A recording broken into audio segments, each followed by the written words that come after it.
Hi, Odyssey Camper here. Today I'm going to talk about guns and RVs, but we're not going to talk about politics. I'm not going to talk about the Second Amendment. I'm not going to talk about guns even. I'm not going to talk about what gun to carry or what's my favorite, anything like that. I just want to talk to the people who are making their minds up on whether or not they want to carry a firearm in their RV. Some of the information I give here might be useful to you. So, should you carry a firearm in your RV? I don't know. Everyone's situation is different, so that's a decision you have to make for yourself. I'm not going to tell you you should or you shouldn't. And I'm not going to talk, like I said, about what gun is best for whatever. If you don't feel like you could use a firearm on another human, I get that. You may be defending your life, you may be defending someone else's life, so that's something to consider. Also consider that you could be attacked by a dangerous animal. But that's all I'm going to say on that subject. Instead, I want to talk about some things you may not have considered about traveling with firearms. I'm also focusing on traveling within the U.S. since it gets complicated when you try to carry a concealed weapon in your vehicle in Canada or Mexico, at least for a U.S. citizen. So what makes me such an expert on this topic? Nothing, really. However, I do have a bit of experience having traveled the U.S. with my firearms for over 15 years. I have about 45 years of total experience with different types of shooting competitively. I have a firearms blog. And none of that makes me an expert either, but it does make me acquainted with the subject. So if you're wondering what traveling across the U.S. with a gun is like, I'm going to tell you my experiences. Nothing I say here is intended to be legal advice. You'll have to investigate that on your own. If you aren't sure about where you're going, find a lawyer that understands firearms laws and spend $200 to ask him some questions. Your bail's probably going to be more than $200 if you get it wrong.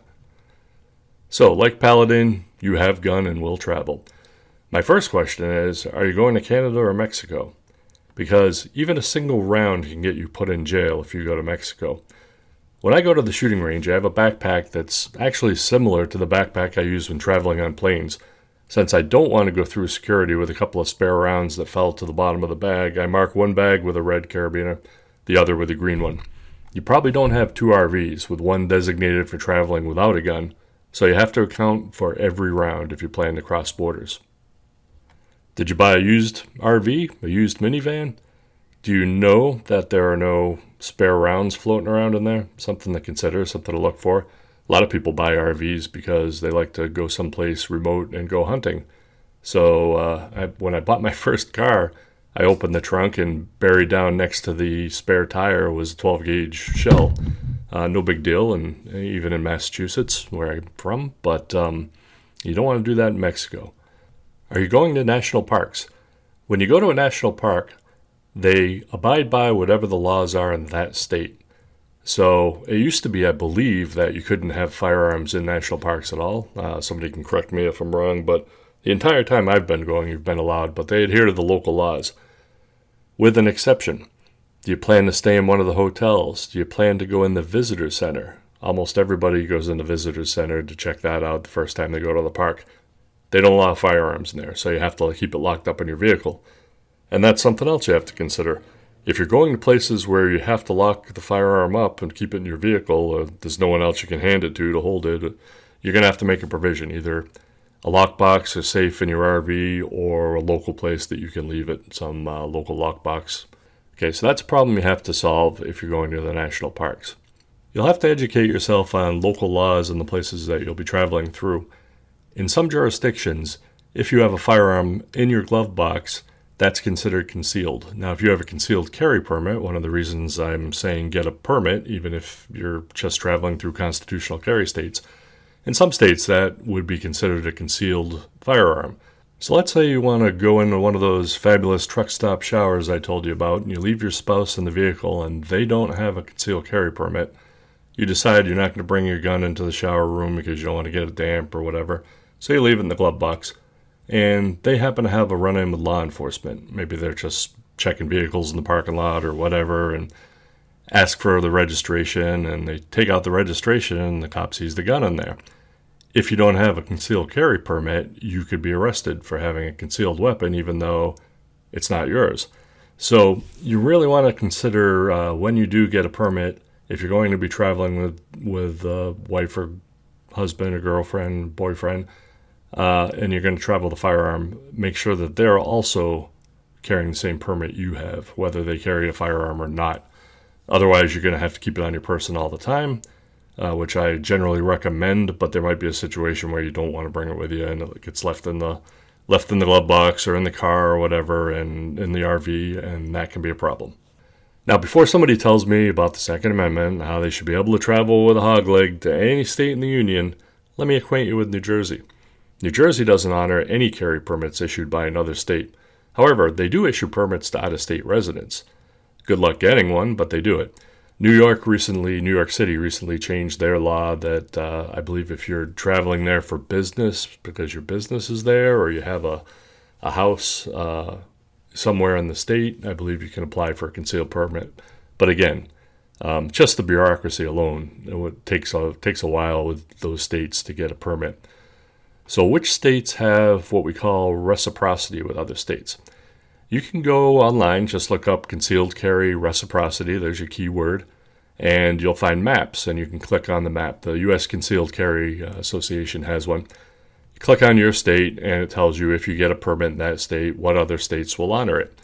And as you might guess, if you get a permit in just about any state, the usual suspects, New Jersey, New York, Connecticut, Rhode Island, Massachusetts, California, and I think Oregon, or maybe it's Washington, they don't honor permits from a lot of other states. So even though you have a permit in your own state, you may not be able to use it in another state. And then there's something called constitutional carry that a lot of states have been passing in the middle of the country, which means you don't need a permit of any type.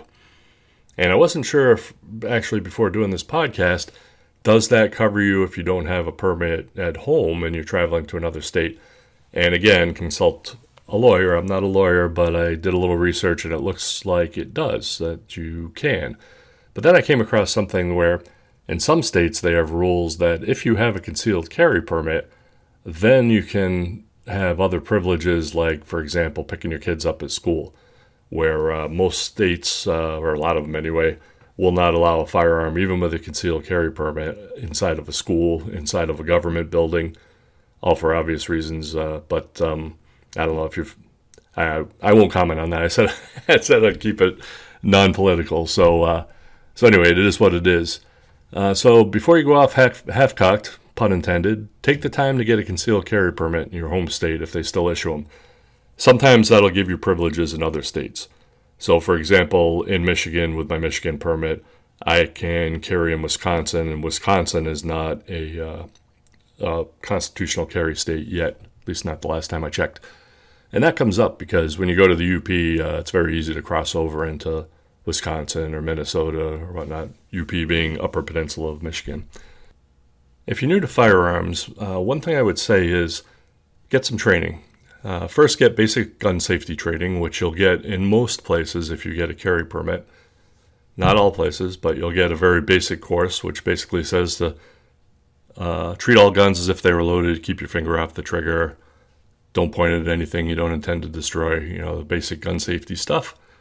If you're not familiar with firearms, go to a gun store and ask where you can get some training. A lot of them offer basic training. If they have a range there, then that's even better because they'll allow you to practice on the range. So any training you get should start with basic rules of firearm safety and progress from there. At many ranges, you can rent a gun before you buy one. So you can try different types and pick something you're comfortable with. Don't focus on caliber. Shot placement's more important than who's packing the biggest stick. Just a little bit of general advice there. Because I know a lot of people are probably considering this. They may be from a place where they've never felt the need to have to carry something. I've lived in Detroit. I've lived near Detroit, I should say. Worked in Detroit.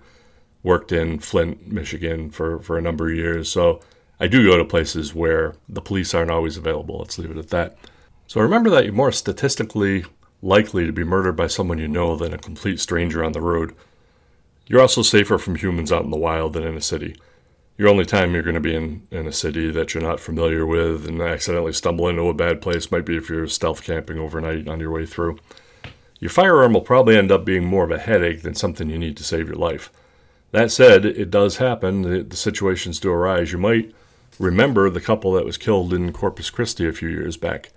The killers drove their RV into Mexico without him. I felt pretty far removed from that story. And then I met an RVer, talked to one of the killers the day before that happened. The police used his dash cam footage to find the parties responsible. Hearing that story made me realize that it's not that far removed from possibility.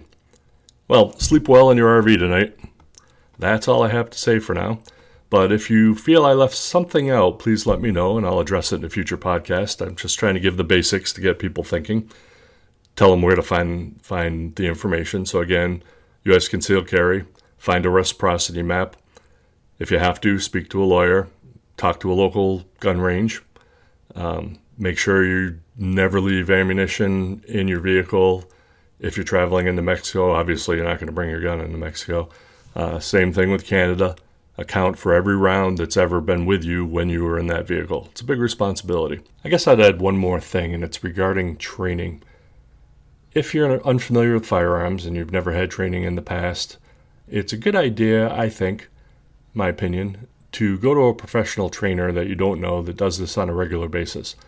They're likely to be more knowledgeable than the person in your family that's the gun person, and you'll get more complete training. They do it every day. They're less likely to leave something out, and you also don't have the social dynamic. When I was a kid and Dad taught me gun safety, I listened to him. He's my dad. He must know everything. And then later on I learned, oh boy, he left some important stuff out. So this can happen with anybody. Nobody's born knowing this stuff, but guys tend to think, because we're into tools and stuff, that when you have the tool, you know how to use it. Well, that may be true of a box wrench, but it's like saying that, I bought a piano, so I know how to play it. It's the same idea. And firearms handling, especially under stress, involves fine motor skills, and they're the first to perish when you're stressed out. So training. Can't emphasize it enough. Try to do it through somewhere else. Now, if you want to attend that training with a spouse, that's fine. You can go to the same session or whatnot. But get your training from the trainer, not from Uncle Joe. All right. So if you feel I left something out, let me know.